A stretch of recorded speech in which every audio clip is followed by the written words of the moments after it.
Topic face بک پہ چلا ہے اس پہ بہت نیگیٹو کمنٹس آئے ہیں. وہ میرا ایک بیان کا ایک شارٹ کلپ بنایا ہے کسی چینل نے اور اپلوڈ کیا ہے. اس میں یہ کہ کیا عورت شوہر کا نام لے سکتی ہے کہ نہیں لے سکتی.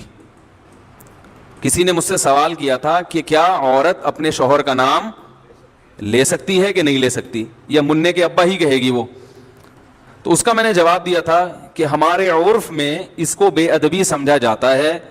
تو جس کے عرف میں بے ادبی سمجھا جاتا ہو وہاں پر عورت کو چاہیے کہ اپنے شوہر کا نام نہ لے. اب چونکہ آج کل ہر آدمی مفتی بنا ہوا ہے, اور میں نے جو اس پر اشکالات تھے نا اس کا بھی جواب دیا تھا, تو لوگوں نے نیگیٹو کمنٹس, کچھ لوگوں نے حدیثوں کے حوالے کہ صحابیہ تو اپنے شوہر کا نام لیتی تھی, اس مفتی کو حدیث کا بھی نہیں پتا, قرآن کا بھی نہیں پتا, اور اس مفتی نے ایسی بات کی ہے کہ قرآن و حدیث کا تو کوئی ریفرنس دیا ہی نہیں ہے. تو بہت زیادہ چونکہ نیگیٹو کمنٹس ہیں اور بہت ہی بدتمیزوں والا, یعنی انسان جب بات کرتا ہے نا تو پتہ چل جاتا ہے کہ اس کے آباء و اجداد کا تعلق کہاں سے ہوگا, خاندان کیسا ہے, جو ورڈنگ استعمال کرتے ہیں نا وہ.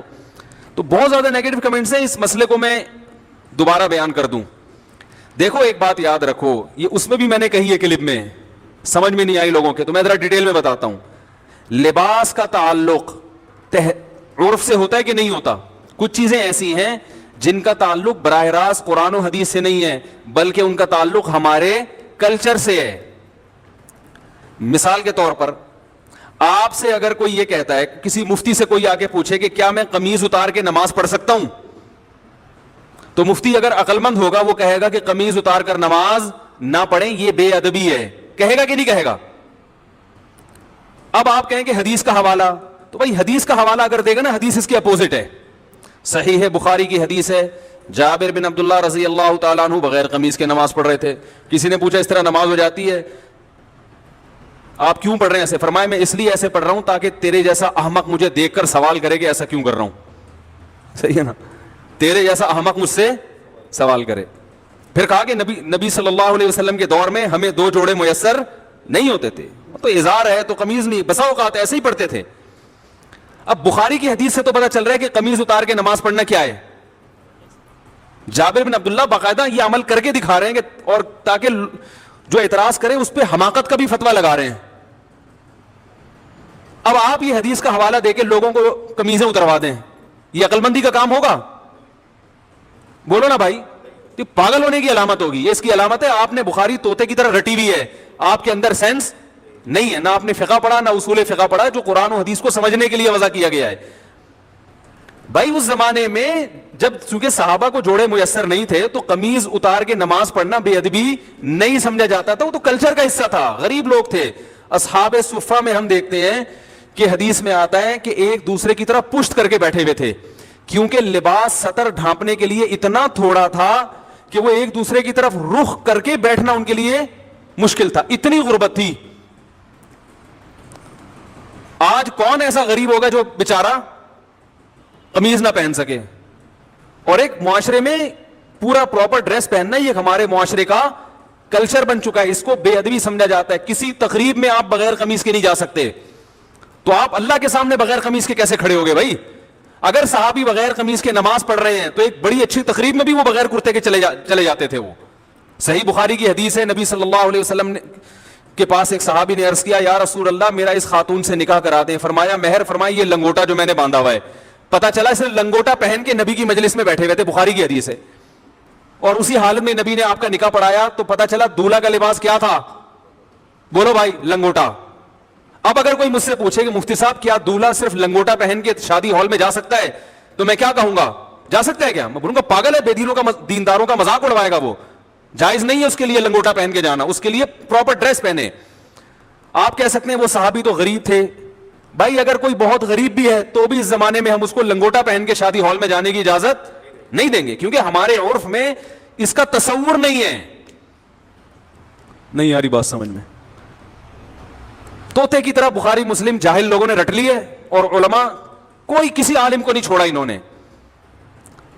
ابھی میں ایک کلپ سن رہا تھا حضرت مولانا منظور مینگل صاحب کا, بڑا اچھا انہوں نے ایک مدلل بیان کیا, اس پہ لوگوں کے نیگیٹو کمنٹس. ہر آدمی کیا بنا ہوا ہے؟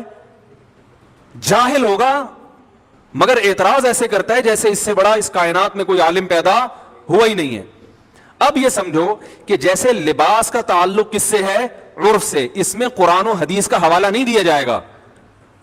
قرآن و حدیث کی اگر بات ہے تو نبی صلی اللہ علیہ وسلم زیادہ تر ازار پہنا کرتے تھے. ازار ایک چادر جو ہوتی تھی. آج کسی بھی محفل میں آپ ازار پہن کے نہیں جا سکتے, نماز بھی نہیں پڑھ سکتے, اس لیے کہ اس کو یوں سمجھا جائے گا کہ بھائی اللہ کے دربار میں جب حاضری دے رہے ہو تو پراپر ڈریس پہن کے, یہ نماز کا ادب ہے. جیسے آپ کسی رشتہ دار کی دعوت میں جاتے ہو تو پراپر ڈریس پہن کے جاتے ہو, چڈی بنیان میں نہیں پہنچتے. تو ہم کہیں گے کہ اللہ کا بھی یہ حق ہے کہ اللہ کے سامنے جب حاضری دی جائے تو پراپر ڈریس میں ہو, کیونکہ اب ہمارے زمانے کا عرف یہ بن چکا ہے کہ قمیض بھی ہو ساتھ میں شلوار بھی ہو. بات سمجھ میں آ رہی ہے؟ اب یہ عرف بن چکا ہے. اسی طرح یاد رکھو کہ عورت کا شوہر کا نام لینا صحابیہ سے ثابت ہے کہ اپنے شوہر کا نام لیا انہوں نے, لیکن بہت سارے ہمارے کلچرز میں, ہمارے جو بہت سارے علاقے ایسے ہیں, قومیں ایسی ہیں جن میں عورت کے لیے شوہر کا نام لینا بے ادبی سمجھا جاتا ہے. وہ اگر نام لیں گی تو یہ سمجھا جائے گا کہ یہ بے ادب ہے. اور ادب کا تعلق بھی کس سے ہوتا ہے؟ عرف سے. اگر یقین نہیں آتا تو آپ یہ دیکھو, ہم یہ کہتے ہیں کہ نبی صلی اللہ علیہ وسلم نے فرمایا. کیا کہتے ہیں؟ فرمایا. کسی صحابی نے فرمانے کا لفظ آپ کے لیے استعمال نہیں کیا. قالا کا لفظ, قالا کا معنی کہا. عربی میں فرمانا اور کہا یہ الگ الگ نہیں ہے. قال رسول اللہ صلی اللہ علیہ وسلم, نبی نے کہا. لیکن ہمارے عرف میں یہ کہنا کہ نبی نے کہا, اس کو ادب کے خلاف سمجھا جاتا ہے. ہمارے عرف میں اگر کوئی کہتا ہے عبداللہ بن مسعود نے یوں کہا, عبداللہ بن عمر نے یوں کہا ہے بھائی, تو ہم کہتے ہیں بھائی حضرت لگاؤ. کہتے ہیں کہ نہیں کہتے؟ حضرت لگاؤ, اور بہتر ہے آخر میں رضی اللہ عنہ بھی لگاؤ. کوئی کہ بخاری سے دکھاؤ کہاں حضرت لگانا کہاں سے ثابت ہے؟ بھائی صحابہ کا ادب کرنا تو بخاری مسلم سے ثابت ہے. ادب کا اسٹائل کیا ہوگا یہ آپ کو آپ کا کلچر بتائے گا, یہ بخاری مسلم نہیں بتائے گی. ہر چیز میں بخاری مسلم کا مطالبہ کرنے جہالت ہے. تو یہ تو شریعت ہمیں بتائے گی کہ شوہر بیوی پر لازم ہے کہ وہ شوہر کا ادب کرے. ادب کا اسٹائل کیا ہوگا, طریقہ کیا ہوگا, یہ بخاری مسلم نہیں بتائے گی, یہ آپ کو آپ کا کلچر بتائے گا.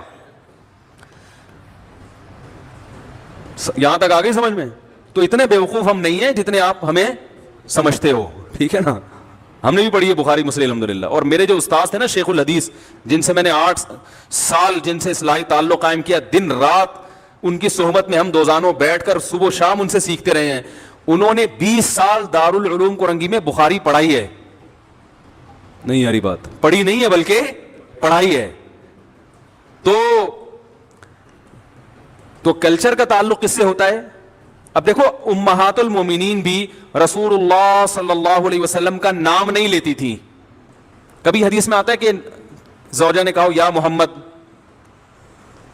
آپ کہہ سکتے ہیں اس لیے نہیں لیتی تھی کہ نام لینا ادب کے خلاف, اور وہ چونکہ نبی تھے اور قرآن نے ان کا نام لینے سے منع کیا کہ ایسے مت پکارو جیسے دوستوں کو پکارتے ہو. تو اس سے اتنی بات تو ثابت ہوتی ہے کہ بسا اوقات نام لینا بے ادبی سمجھا جاتا ہے. تو جس قوم میں نہیں سمجھا جائے گا وہ نام لیں, جس قوم میں سمجھا جاتا ہے وہ نام نہ لیں. اور آسان مثال بتاؤں, دیکھو اللہ نے عورت کا جو پردہ عورت پہ فرض کیا ہے, سگے بھائی سے پردہ فرض نہیں ہے, ایسا ہی ہے نا. سگے بھائی سے پردہ فرض نہیں. سگے بھائی کے سامنے عورت اپنی کلائیاں کھول سکتی ہے, اپنی پنڈلیاں کھول سکتی ہے, یعنی ان کا پردہ نہیں ہے. سر کے بال دکھا سکتی ہے, اس کا پردہ نہیں ہے. لیکن شریف خاندانوں میں اس کو معیوب سمجھا جاتا ہے, اور شریعت نے بھی اس کو معیوب سمجھنے پر پابندی نہیں لگائی. کسی بھی اچھے خاندان میں کبھی ایسا نہیں ہوتا کہ لڑکی جو ہے نا وہ گھٹنوں تک اسکارف پہن کے بھائی کے سامنے آ کے بیٹھ جائے. اچھے خاندانوں میں ہم نے دیکھا ہے کہ جوان بیٹی جب باپ کے سامنے بیٹھتی ہے تو سر پہ بولو نا دوپٹہ لیتی ہے, کیونکہ عرف میں اس کو اچھا سمجھا جاتا ہے. تو ادب کا تعلق کس سے ہے؟ کلچر سے, بہت حد تک کلچر سے ہے, بہت حد تک عرف سے ہے. بعض لوگوں نے یہ بھی نیگیٹو کمنٹس کیے, اشکال کیا ہے کہ اچھا اگر کلچر ہی کو فالو کرنا ہے تو کتنی غلط رسومات ہیں جو شریعت کے خلاف ہیں, پھر تو وہ سب حلال ہو جائیں گی. تو بھائی شریعت کے خلاف ہونا الگ بات ہے. اگر شریعت نے اس کو غلط قرار دیا ہے تو پھر ہم اس کو غلط کہیں گے. یا اس کے نتائج غلط نکل رہے ہیں تو بھی غلط کہیں گے. عورت اپنے شوہر کا نام لے یا نہ لے, شریعت نے اس میں دونوں چیزیں رکھی ہوئی ہیں, بھائی لے بھی سکتی ہے اور نہیں بھی لے سکتی. شریعت نے یہ کہا بھائی ادب کرو, کسی قوم میں ادب کے خلاف سمجھا جا رہا ہے تو وہ نام نہ لے, ادب کے خلاف نہیں سمجھا جا رہا تو وہ نام لے, کیونکہ اس میں برا نہیں سمجھا جائے گا اس کو. ہم اس کو اس لیے پروموٹ کرتے ہیں اس کلچر کو, نام لینے والے کو, کہ شریعت میں شوہر کا بہت احترام ہے جو آج کل ختم. تو ہم کہتے ہیں کچھ تھوڑے بہت تمیز آداب باقی رہ گئے, اس کو تو باقی رہنے دو, اس کی وجہ سے تھوڑا سا شوہر کا احترام رہے گا. یعنی جو نتائج اس پہ جو مرتب ہو رہے ہیں وہ اچھے مرتب ہو رہے ہیں, وہ برے مرتب نہیں ہو رہے, وہ ایسے نتائج مرتب ہو رہے ہیں جو شریعت چاہتی ہے.